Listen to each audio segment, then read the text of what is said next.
અમર રહેવાની અને એ સદગુરુનું શરણ તું પકડી લે. આ બારી છે એક બચવાની, બીજી કોઈ બારી આ વિશ્વની અંદર તમને બચાવ નહીં કરી શકે.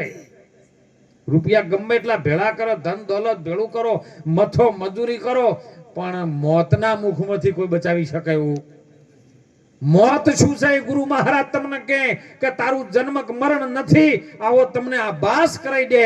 અને મોતના મુખમાંથી જો બચાવતો હોય તો કોઈ આપણો ભારતનો સંત બચાવે, કાં તો સદગુરુ બચાવે, બીજો કોઈ બચાવી શકે? દેવી દેવતાની પૂજા કરો. અત્યારે નવરાત્રમાં આવશે ને, 9 દાડા તો એટલા માતાજીને શણગાર છે ને, એટલા શણગાર છે. અને ઘરની માં એમ કે બેટા લોટો ભરીને પાણી ના, માં મોડું થાય ગરબે રમવાનું. તને જન્મ આલવા વાળી તો આ છે, એને પાણી પાઈ એને ખવડાવીને પછી નવરાત્રમાં જાજો સાહેબ એ રાજી થાય. એ કોઈ આજની નથી. એટલે મહાપુરુષો તો જગાડી રહ્યા છે. જાગજો, સમય જાગવા માટેનો મળ્યો છે. જગાડવા માટે સંતો ટકોર કરે છે. અને જાગવું હોય તો શું કરવું પડે સાહેબ? જે ચાવીની આપણને ખબર નહીં ને એ ચાવી ગુરુ પાસે છે.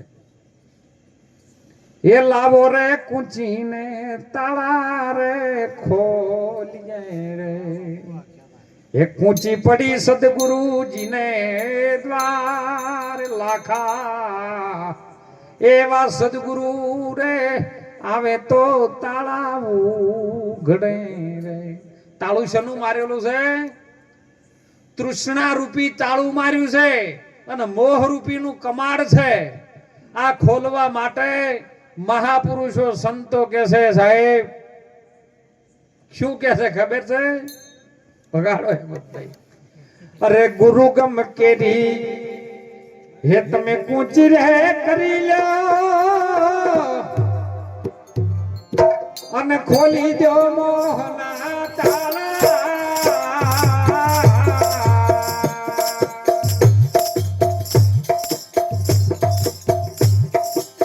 ગુરુ ગમ કેરિયા કૂંચી કરી લો, ખોલો મોહના તાળા.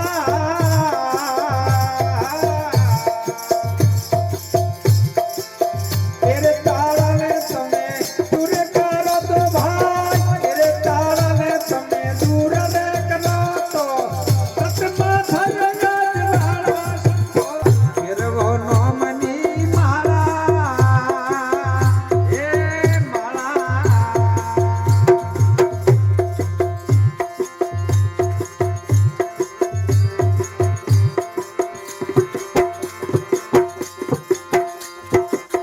अरे काया माया परगट गंगा सिद्ध पर में पंथ पाड़ा.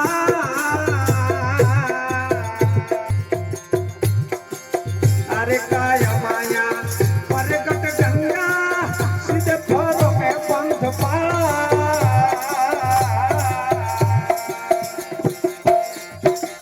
तेरे गंगा माँ डूबकी लगावा, तेरे गंगा माँ डूबकी लगावो, मत तो नदियों नाला संतो भाई.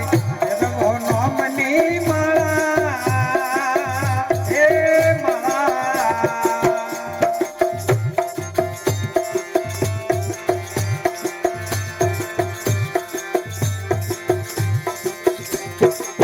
आ दिल भीतर आ बुद्धि समंदर नाव चलाता है गोदाना.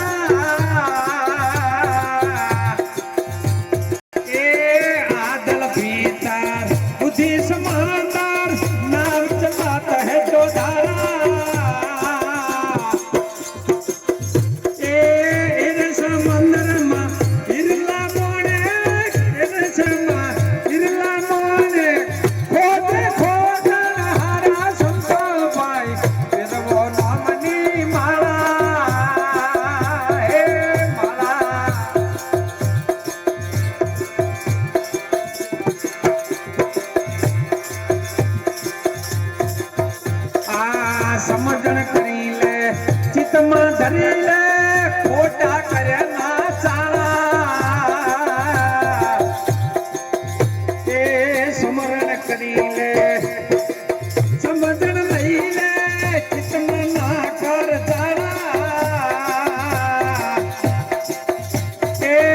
કહે ગુરુ રામદાસ કહે રવિ રામ ગુરુ ભણ ને પ્રતાપે કહે રવિ રામ ગુરુ ભણ ને પ્રતાપે અર્જુન બોલે પ્યારા સંતો ભાઈ ફેરવો નામની માળા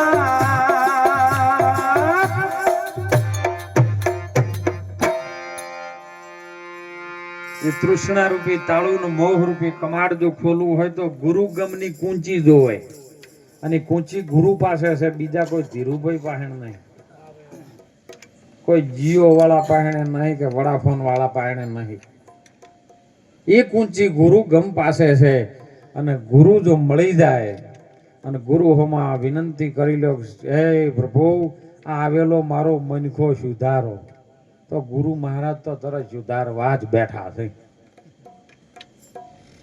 અને પછી મહાપુરુષે કીધું જો ઈ કૂંચી જો તમે લગાઈ દો ને તાળાને તો ઘટમાં જ વાળા આ પોચ ભૂતોનું જે શરીર છે ને એ પોચે પોચ ભૂતોનું શરીર છે એ માનું છે, તેમાં માની પૂજા વધારે થાય છે. તમે જોજો દુનિયામાં જો જો એ માનું વધારે ચાલે, બાપનું મોડ ચોક ચાલે. એ તો વ્યવહારમાં એવું ચાલતું હોય અને પેલા મંદિરોમાં એવું ચાલતું હોય. નકર જો માતાજીના મંદિરો ઘણા નહીં, નકર ભોળાનાથના ચોક ચોક હોય, એક બાજુ ભોળોનાથ હોય કે એક બાજુ હનુમાન દાદો હોય, બે જણા હમણાં તાજીને બેઠા છે દક્ષિણ દિશા તરફ.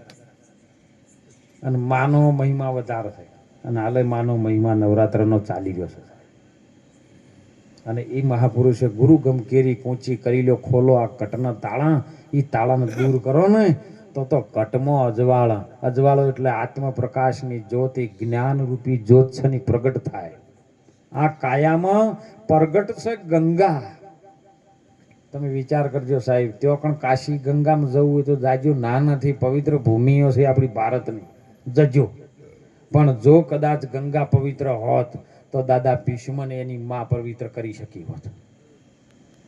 6 મહિના સુધી શરીર જેનું સૂળ ઉપર પડ્યું, બાણની સૈયા ઉપર, જેને ભગવાન કૃષ્ણજી ગીતામાં એવું કહે છે કે આ બાણની સૈયા ઉપર ભગવાન આ ભીષ્મ પિતામાં બહુ પીડા થઈ હતી, તો એમને પવિત્ર એ ગંગા નથી કરી શકી, એની માં હતી. બોલો. પણ આ કાયાની ભીતર જોઈ લો, પ્રગટ એક ગંગા. કઈ ગંગા? જ્ઞાનની ગંગા. આ કાયા ભીતર એક પ્રગટ ગંગા. તમે સિદ્ધ ફરો ને પંથ પાળા, પંથમાં ફસાવા જેવું નથી. બધી જગ્યાએ તમને સારું મળે ને લઈ રહેજો, ના નથી. સંપ્રદાયો ખોટી નથી. જેમ જેમ જગતની અંદર જીવાત્મા શરીરો અનેક ધારણ કરે ને ઘાટ વધારે કરણા એટલે ન પહોંચી વળાય એટલે બીજી ઓફિસ ખોલવી પડે. પણ ઓફિસ એ તમને ઈર્યુદ મળે છે કે નહીં મળતું, સારું લાગે ઈર્યુ એમાંથી લઈ લેવાનું. અને પછી સમજાયા પછી ઓફિસ ના રહે, અને સમજાયા પછી સંપ્રદાય ના રહે. અને જો સમજાયા પછી એમ રહેતી હોય કે અમે તો નિરોધ વાળા છે ને અમે તો સનાતન વાળા છે, તો સમજો કે જ્યારે બે સંપ્રદાયમાં ઠટી રહ્યા છે. ત્યો કણ એક જ ધર્મ આવે છે. આપણા ધર્મ શું? આપણો સ્વધર્મ શું? એ જ ધર્મ જાડેજાન તોરલે કીધું હતું, તારો સંભાળ ને, બીજો કોકનો નહીં. કોકનો કેવી રીતે મને હશે ખબર છે? આપણે નાના હતા ને આવડા આ છોકરા બેઠા ને એવડા પછી આપણા બાપા કેડીમાં લઈ જઈ અને મંદિરે ઊભા કર્યા. બેટા આ કાળકામાં કહેવાય. હવે બોલો તમે આ એ બાપના કહેવાથી મોન્યું છે ને, તમે તમારા કહેવાથી તો નક્કી કર્યું જ નહીં. એ આ ચામુંડમાં કહેવાય, આ ભૈરવ દાદો કહેવાય, આ સતી માતા કહેવાય. કોકના કહેવાથી મોન્યું ને. અસલમાં કેવી છે તમે કોઈ દાન જાણવા માટે પ્રયત્ન કર્યો? કારણ કે આપણા ભારતની અંદર પેલો વૈજ્ઞાનિક આવ્યો છે ન્યૂટન, અને એ સફરજનના ઝાડ નીચે બેઠો હતો. અને એવો પવન આવ્યો ને, સફરજન નીચે પડ્યું એટલે સફરજન લઈ અને એના મા બાપ પાસે ગયો કે બાપા આ સફરજન ઉપરથી નીચે જ કેમ પડ્યું? એમ જો એનો પ્રશ્ન, અને પ્રશ્ન થાવો જોઈએ. હું તો દરેક જોડીને હાથ જોડીને વિનંતી કરું, તમને ગુરુ મહારાજ વાળા તો ગુરુ મહારાજ કર્યા તો ગુરુ મહારાજના પગ લઈ નાખા. એક દાડો ટાઈમ બગાડીને કે બાપુ આ જોણવું એટલે જોણવું જ છે બોલો, અને પછી મોણવું છે. એટલે પેલે પ્રશ્ન પૂછ્યો કે બાપા આ સફરજન નીચે જ કેમ આવ્યું? ઝાડ નીચે હું બેઠો તો સફરજન ઉપરથી પડ્યું તો નીચે કેમ આવ્યું? એટલે એમના મા બાપે કીધું કે આ વસ્તુની ખોજ અમે ક્યારે કરો છો. તને પ્રશ્ન ઉભો થયો કે હા, તો કે તું એ ખોજ કર, પૈસા તારે જેટલા પણ અમે પૂરા કરવા હશે તારી સગવડ અમે પૂરી કરીએ, પણ સંશોધન કર કેમ નીચે આવ્યું, એનું કારણ શું. અને સાહેબ એને ભણ્યો, વિજ્ઞાનની શોધ કરી ને ખબર પડી કે પૃથ્વીની અંદર જે ગુરુત્વાકર્ષણનું બળ છે ને એને ખેંચી નીચું લાવી દે છે. પૃથ્વીમાં 3 પડ છે, એક પાણીનું છે, પૃથ્વીનું છે ને પાછી પાણીનું છે. અને આ પૃથ્વીના 3 પડ છે ને એમ આપણી નાભીની અંદર પણ 3 પડ છે, જેને ત્રિગુણી માયા કહે છે. અને ત્રિગુણી માયાનું જે પડ જો કદાચ આપણે ઉપડીને બહાર ન આવે ને તો આવતી ભજનમાં ગમે એટલા ગો વગાડો સેવા કરો કશું જ નથી થાય. આ તો કે અમે ગુરુ ચરણે જતા રહ્યા. પછી ગુરુ મહારાજ કે તમે આજ આવજો, બાપુ આજ તો મેળ પડ્યો નહીં. એમ મેળ પડે યાર. અરે એક હુકમ કર્યો ગુરુ મહારાજનો, સાહેબ હરિશ્ચંદ્ર રાજાએ રાજપાટ મૂકી દીધું. એક હુકમ કર્યો માં મેનાવતીએ ગોપીચંદની બોનુલખ માળવો મૂકી દીધો. એક હુકમ કર્યો સાહેબ કૃષ્ણ ભગવાનના સાંદીપની ઋષિએ. બધી કાર્યક્રમ વિદ્યા ભણીને પ્રાપ્ત થઈને બધું પૂરું થઈ રહ્યું ને એટલે સાંદીપની ઋષિને બધા શિષ્યો થઈને નીકળ્યા હતા. અને બધાને કીધું કે તમારે જે જોતું એ લઈ રહ્યો હવે આશ્રમમાંથી, આજે છેલ્લો દિવસ તમારી કાલે વિદાય છે. એટલે બધા હવન રીતના કોઈને ચોપડા લીધા ને કોઈને વળી હથિયાર લીધા ને કોઈને તીર કોમટા લીધા. ભગવાન કૃષ્ણને ગુરુ મહારાજે કીધું કે તમારો દીકરો છે ને એ આવો છે. એટલે એમને કીધું કે મારા દીકરો એવો હોય તો તમે બધા કુવામાં નાખી દો ને. એટલે પેલા કે ગુરુ મહારાજનો દીકરો ને આપણે બધાને કુવામાં નખાતો હશે. કૃષ્ણ કહે તને કેવડા તને અહીંયા ભણાતું? કૃષ્ણ કે હા બાપુ અભળ્યું, તમારા દીકરાને કુવામાં નાખી દો. કૃષ્ણે વાર ન કરી ઉપાડીને એમના દીકરાને કુવામાં નાખી દીધો. બોલો. ત્યારે ગુરુ મહારાજ રાજી થયા કે ઓની આજ્ઞાનું પાલન કર્યું છે, ઓની આજ્ઞાનું પાલન કર્યું છે. ભલે મારો દીકરો હતો પણ મારી આજ્ઞાનું પાલન કર્યું છે ને. ગુરુ મહારાજ એને કોઈ થવા નથી. અને સાહેબ તે વખત ભગવાન કૃષ્ણ જોડે બધા બેઠા હતા, બધા સેવકો બેઠા હતા. અને સાંદીપની કીધું જેને જે જોતું માગી લ્યો, આજ છેલ્લો દિવસ છે. એટલે હવ હંડી તો બાપુ મને રૂપિયા આલજો, બાપુ મને વામ કરજો. કૃષ્ણ છે એટલે બેહીરામ કૃષ્ણને કીધું તારે લે કોઈ માગવું નથી કે પ્રભુ હું તો શું માગું, મને ગુરુ મળી ગયા એટલે બધું જ મળી જાય. એક ધણી મળી જાય એટલે બધું નહીં મળતું જયંતિભાઈ? હારો ને હાહુ, જેઠ ને જેઠાણી ને ફુવા હારો ને ફઈ હાહુ, મોમી હાહુ ને બધું ફ્રીમાં નહીં આવતું.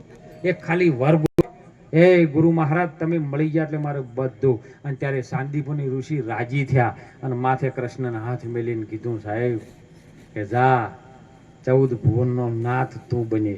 નર તું બનીને આવ્યો છે ને, જગતમાં તારા નામનો ડંકો વાગશે, નર્મથી નારાયણ તું બની જાય સાહેબ. અને એ ભગવાન કૃષ્ણ થઈને પૂજાય છે. આ ગુરુનો આશીર્વાદ. અને એટલે કીધું સાહેબ આ દલ ભીતર એક પ્રગટ ગંગા સીધ ફરો પંથ પાળા. એ જ્ઞાન ગંગામાં તમે ડૂબકી લગાવો, મત જો નદીઓ કે નાળા. કુંભના મેળામાં ગયા ને એટલે જો અસલ ઘાટ હતો ને એ ફેન તો કે અમે તો કે ગંગા સ્નાન કરીએ.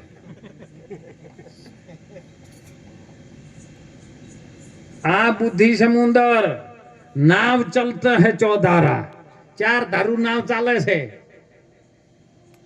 એ નાવમાં તો હીરાને મોણેક છે. આ ગુરુ મહારાજના આવા આચાર્ય મહાપુરુષોના જે શબ્દો એક એક છે ને એ હીરલાને મોણેક જેવા છે સાહેબ. પણ સુરતા રૂપી દોરો જો આપણા હાથમાં હોય, સુરતા લાગેલી હોય તો એ મોણેક શબ્દ, એ મોતી શબ્દ એ ફટ લઈને પરોવાઈ જાય ને સાહેબ કાળજો ચોટી જાય ને પછી એનું ઘડતર ચાલુ થાય. હો, અને ઘડતર ચાલુ થાય ને એટલે એ બને પછી પછી નર્મથી નારાયણ બને, પશુ કી પનિયા બને.